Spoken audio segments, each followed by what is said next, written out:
हर रोज एक नई कहानी देखने के लिए चैनल को सब्सक्राइब करें और बेल आइकन दबाना ना भूलें। सरला की बहू पूनम पेट से थी।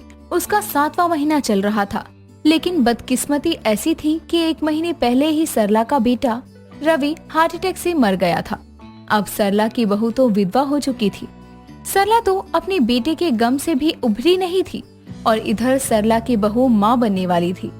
और अब उसका कौन सहारा बनता है, ये सारी बातें सरला को खाए जा रही थी कि तभी एक रोज रवि का सबसे करीबी दोस्त अमन सरला के घर आता है और सरला से कहता है, आंटी जी अब कैसी हैं आप? वो मैं गांव गया हुआ था तो सोचा आपसे मिल लूं।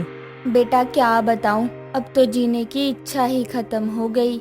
कैसे छोड़कर चला गया मेरा बेटा, मुझे क्यों नहीं लेकर गया ऊपर वाला। आंटी जी जितना दुख आपको है उतना ही मुझे भी है। मेरा भी तो करीबी यार था वो। मुझे पता है मैं कैसे जी रहा हूँ उसके बिना। मैं तो आज नहीं तो कल मर जाऊंगी, पर पूनम का क्या होगा? कैसे गुजारेगी वो अपना समय? उसकी तो मांग ही सूरी हो गई। आंटी जी अब मैं आ गया हूँ ना, आता जाता रहूंगा। अमन रवि का बहुत ही खास दोस्त था और अब रवि के ना होने के बाद अमन का सरला के घर बहुत ही ज्यादा आना जाना हो गया था। और पूनम जो 1 महीने से ठीक से कुछ खा पी भी नहीं पा रही थी और बोलचाल भी नहीं कर रही थी, वो भी अब धीरे धीरे अमन के साथ रहकर थोड़ा बहुत हंसने बोलने लगी थी। एक रोज सरला के घर विमला का आना होता है और विमला सरला के घर अमन को देखती है, जिसे सरला की बहू पूनम गर्भवती रोटियां बना बना कर खिला रही थी। तभी विमला सरला के पास बैठ जाती है और कहती है, सरला क्या बात है, इसका तेरे घर आना कुछ ज्यादा नहीं हो गया है? रवि के बाद ऐसा क्या जादू किया है तेरी बहू ने इस पर, जो सारा दिन यही रहता है? लोग बहुत बातें बनाते हैं सरला। विमला तू तो अपनी है, ऐसा तो मत बोल कम से कम मेरी बहू के बारे में। वो तो आ जाता है ये जो मेरी बहू हंस बोल लेती है, वरना तो रवि के बाद वो बोली ही नहीं कई महीने। मैं आज ऐसा कह रही हूँ, कल को कोई और ऐसा कहेगा, अच्छा थोड़ी लगता है। और ये तो पहले रवि के साथ कभी कभी आता था, तो उसका जिगरी यार कैसे हुआ? अगर जिगरी यार नहीं होता तो मेरी बहू का हालचाल पूछने भी नहीं आता, जैसे अपने नहीं आते हैं। सरला मैं तो कहती हूँ इस पर नजर रख, मुझे इसका यहाँ आना अच्छा नहीं लगता, जरूर कोई बात होगी। रवि का दोस्त अमन ज्यादा से ज्यादातर समय सरला के घर बिताया करता था और ये सब देखकर एक रोज सरला अमन से कहती है, बेटा बुरा मत मानना, लेकिन तुम्हारे घर वाले यहाँ आने के खिलाफ नहीं है। वो नहीं पूछते तुम सारा दिन कहाँ रहते हो। आंटी जी जैसे आपने अपना बेटा खोया है, उन्होंने भी तो अपना बेटा खोया है, तो दूसरे बेटे को फर्ज निभाने से कोई कैसे रोक सकता है? अब अमन हर काम में सरला और पूनम का हाथ बटाया करता था। ये सब एक पल को सरला को भी अजीब लगता है, लेकिन अमन का प्यार भरा नेचर किसी को भी उस पर शक करने का मौका ही नहीं देता था। ऐसे ही एक रोज सरला अपनी बहू पूनम से कहती है, बहू भगवान ने हमें दुख दे ही दिया है, लेकिन उन्होंने एक रास्ता बंद किया है तो दूसरा खोल ही देता है। और रवि का दोस्त अमन को भी भगवान ने ही भेजा है। हाँ माँ जी, वो बहुत अच्छे स्वभाव के हैं। तो तुझे पसंद है बहू अमन? मुझे तो बहुत ही अच्छा लगता है वो। इस बात का पूनम कोई जवाब नहीं देती और शर्मा कर अपने कमरे में चली जाती है। और ये देखकर सरला अपने मन ही मन सोचती है, वैसे अमन तो बहुत ही अच्छा लड़का है, क्या वो मेरी विधवा और अपने दोस्त की बीवी से शादी करेगा? एक बार तो मुझे पूछना ही होगा। अब कल सुबह जैसे ही अमन सरला के घर आता है तो सरला अमन को अपने कमरे में बुलाती है और अमन से कहती है, बेटा अमन, मुझे कई दिनों से तुझसे एक सवाल करना था कि क्या तुझे पूनम पसंद है? इतना सुनने के बाद अमन कुछ नहीं बोलता और फिर से सरला अमन से कहती है, मेरी जिंदगी 2 ही दिन की है, मेरी बहू को तो अभी कितना जीना है।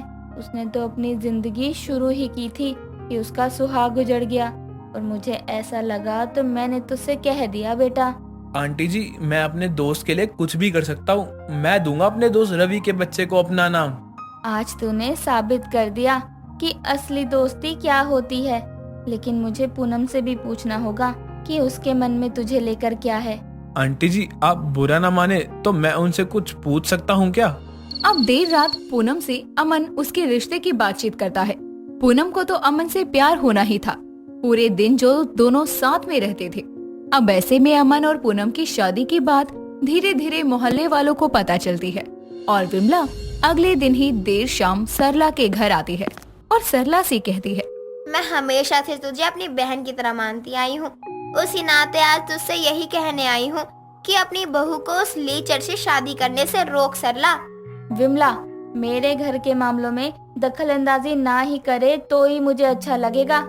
हाँ हाँ क्यों नहीं, सच्चाई तो कड़वी होती ही है। मैं नहीं बोलती तेरे घर के मामलों में, लेकिन मेरा फर्ज था एक बार तुझे समझाना, वो मैंने कर दिया। बाकी अब आगे तेरी मर्जी, तू अपनी विधवा गर्भवती बहू के साथ कुछ भी कर। सरला विमला की बात भी नहीं मानती और अपनी बहू को अगले रोज कहती है, और वो भी अमन के सामने। बहू, अब मुझे अपनी पुरानी जमीन बेचनी पड़ेगी ताकि वो पैसा मैं तुम दोनों के नाम कर सकूं। अगले 4 दिन में तुम दोनों की शादी है और 30 लाख की रकम मैं तुम दोनों के नाम कर दूंगी। लेकिन आंटी जी, ये तो बहुत ही बड़ी रकम है। आप ऐसा करें, शादी के बाद हमारे नाम कर दें। नहीं नहीं, मैंने बातचीत की है, देखते हैं कि क्या कुछ होना है, कितने में बिकती है वो जमीन। इधर जमीन को बेचने की तैयारियां हो रही थी, वहीं दूसरी तरफ शादी की तैयारियां भी चल रही थी। हालांकि पूनम तो मंदिर पर पहुंच जाती है, लेकिन अमन काफी समय बाद भी मंदिर नहीं आता, जहां पर सरला, विमला और सरला के रिश्तेदार सब अमन का इंतजार कर रहे थे। तभी विमला सरला को ताने कसते हुए कहती है, लगता है लड़का भाग गया, अब तक नहीं आया सरला। देख ले, मैं कहती थी ना कि किसी पर भरोसा मत किया कर। विमला, यहाँ भी शुरू हो गई, कहीं तो अपना मुंह बंद रखा कर, आता ही होगा मेरा दामाद। ये सारी बातें चल ही रही होती है कि तभी प्रॉपर्टी डीलर का कॉल आता है और वो सरला से कहता है, सरला जी, आपका दामाद यहाँ का सारे पैसे ले गया, आप उनसे ही बातचीत कर लेना।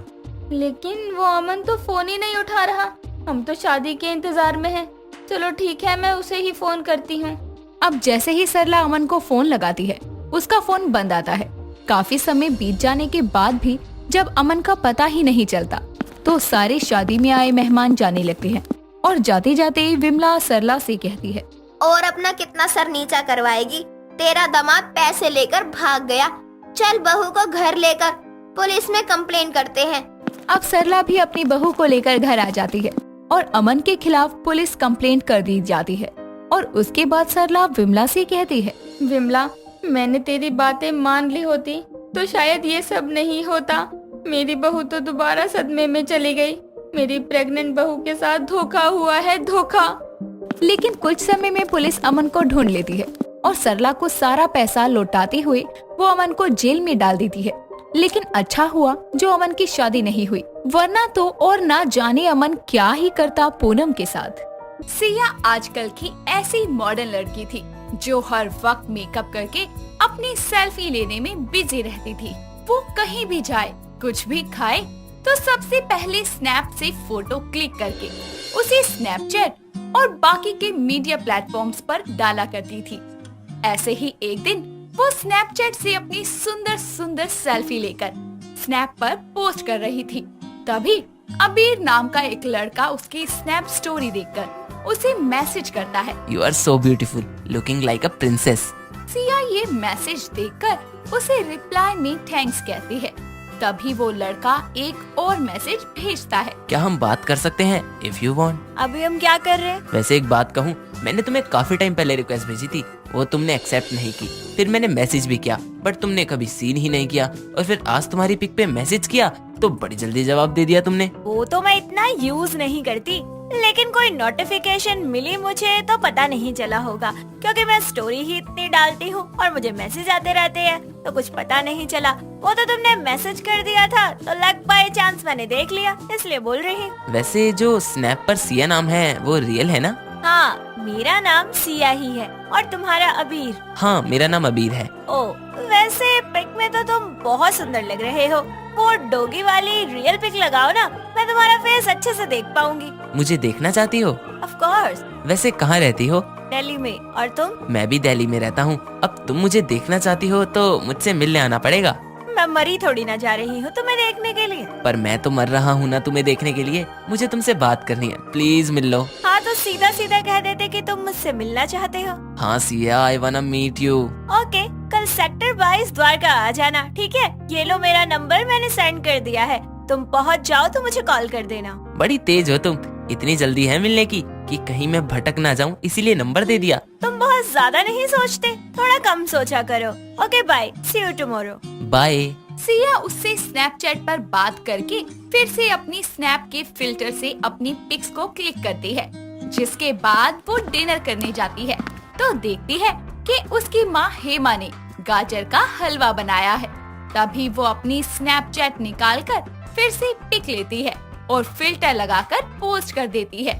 ये सब देखकर उसकी माँ बोलती है, तू फिर से अपना जानवर वाला कैमरा निकालकर फोटो खींच रही है। अरे मम्मा, मैं तो आपका गाजर का हलवा अपनी स्टोरीज पे अपलोड करके ना अपने दोस्तों को दिखाना चाहती हूँ, ताकि वो भी जेलस फील करे। अब तू मेरे गाजर के हलवे को भी जानवर बनाकर दिखाएगी क्या सभी को? अरे माँ, आप चिंता मत करो, आपके गाजर के हलवे के साथ ना ऐसा हुआ है ना कभी होगा, क्योंकि स्नैपचैट पर वो डॉग और कैट वाले फिल्टर बस फेस पर ही आते हैं। अच्छा, तेरा क्या भरोसा?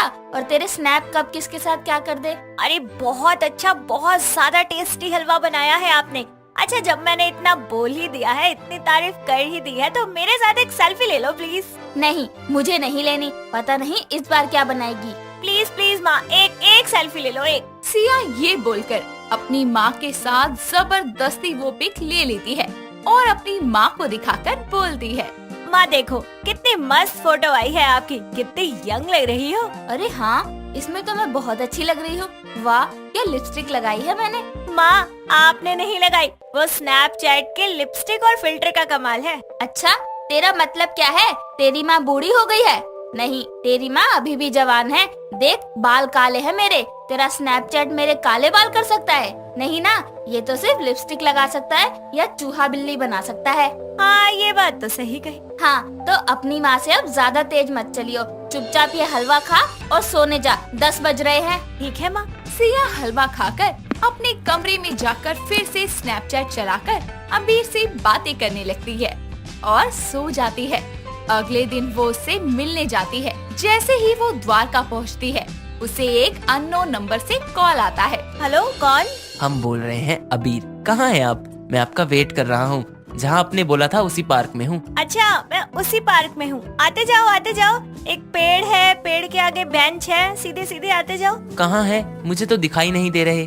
दोनों कॉल पर बात करते हुए उल्टे पाँव चलते हैं और इसी तरह दोनों की टक्कर हो जाती है, जिसके बाद सिया गिरने ही वाली होती है और अबीर उसे संभाल कर कहता है, सॉरी, आप ठीक तो है ना? इट्स ओके, मैं ठीक हूँ। एक्चुअली मैं किसी को ढूंढ रही थी। मैं भी किसी को ढूंढ रहा था।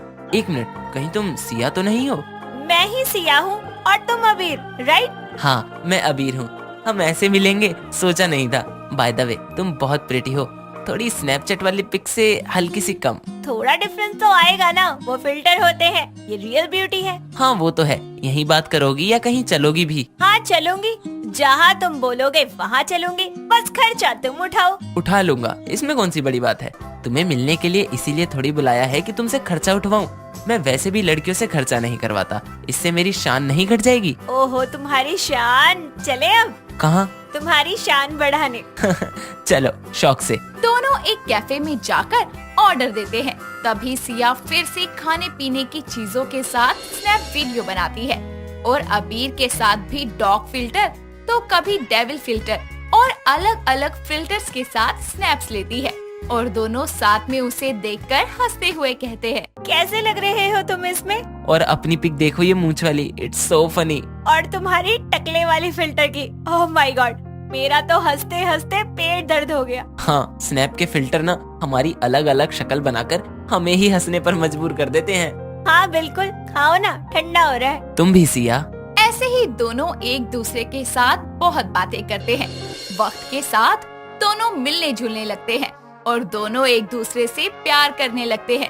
और फिर क्या था, वो शादी भी कर लेते हैं। उन्होंने घर वालों को ये नहीं बताया था कि उनकी मुलाकात स्नैपचैट से हुई। ऐसे ही शादी की पहली रात को सिया अपने दुल्हे राजा अबीर के साथ सेल्फी क्लिक करती है और उसके बाद उसे दिखाते हुए बोलती है। अबीर देखो ना, तुम कितने फनी लग रहे हो। तुम्हारा हेयर स्टाइल कितना बेकार कर दिया इसने। आज के दिन भी स्नैपचैट नहीं छूट रहा तुमसे। कितना बेकार लग रहा हूँ। आज मुझे धूला ही रहने दो। अपनी देखी है, अब मैं अपने फोन से तुम्हारी अजीबोगरीब सेल्फी लूंगा। नहीं नहीं नहीं नहीं। अबीर अपने फोन से स्नैपचैट के अलग अलग फिल्टर से सिया की पिक लेता है। वो अपने फेस को हाइड करने की बहुत कोशिश करती है, लेकिन उसकी गंदी गंदी फिल्टर से पिक खिंच जाती है और अबीर उसे देखकर बोलता है, अरे ये कौन है? अरे ये दुल्हन के जोड़े में तुम कटप्पा जैसी क्यों लग रही हो? और ये बंदर बैठा है तुम्हारे कंधे पर। और इस वाली से तो मुझे बहुत डर लग रहा है, इतनी डरावनी शक्ल है। OMG। कोई बात नहीं, कर लो। मैंने भी तुम्हारी वो गंजे वाली और वो लिपस्टिक वाली दोनों पिक सेव करके रखी है। अगर कहीं भी तुमने मेरी पिक्चर पोस्ट की तो मैं भी तुम्हें वायरल कर दूंगी। अच्छा ठीक है, नहीं करूँगा तुम्हारी पिक के साथ कुछ। ऐसे ही अगले दिन उठकर सिया अपनी सास के साथ भी स्नैपचैट पर अलग अलग फिल्टर से फोटो लेती है और उसकी सास उसे देखकर डर के बोलती है, अरे बहू, ये तूने मुझे क्या बना दिया? मेरे सींग लगाकर, और ये कुत्ते जैसी शक्ल क्यों बना दी? भला तूने मेरे मुंह पर ये क्यों लगाया? पहले जैसी कर मेरी शक्ल बहू। अरे माँ जी, आपकी शक्ल को कुछ नहीं हुआ है, वो बस फिल्टर है स्नैपचैट का। ये देखिए, आप बिल्कुल पहले जैसी हैं। बल्कि स्नैपचैट पर तो इतने सारे फिल्टर हैं कि आपको न जाने क्या से क्या बना सकते हैं। हैं? सच्ची बहू? और क्या क्या है तेरे स्नैपचैट में? अरे माँ जी, स्नैपचैट नहीं, स्नैपचैट है ये। और हाँ, रुकिए, मैं आपकी और सुंदर सुंदर फोटो क्लिक करके देती हूँ। सिया ये बोलकर अपनी सास के साथ अलग अलग फिल्टर के स्नैप खींचती है और अपनी सास को दिखाती है, जिसके बाद वो भी स्नैपचैट से फोटो लेने की शौकीन बन जाती है और उसमें माहिर हो जाती है। सास बहू दोनों मिलकर दिन भर स्नैपचैट पर पिक्स लिया करते। दोस्तों, अगर आपको ये कहानी पसंद आई तो इसे लाइक करें, शेयर करें और कमेंट करके बताएं कि कहानी में आपको सबसे अच्छा क्या लगा।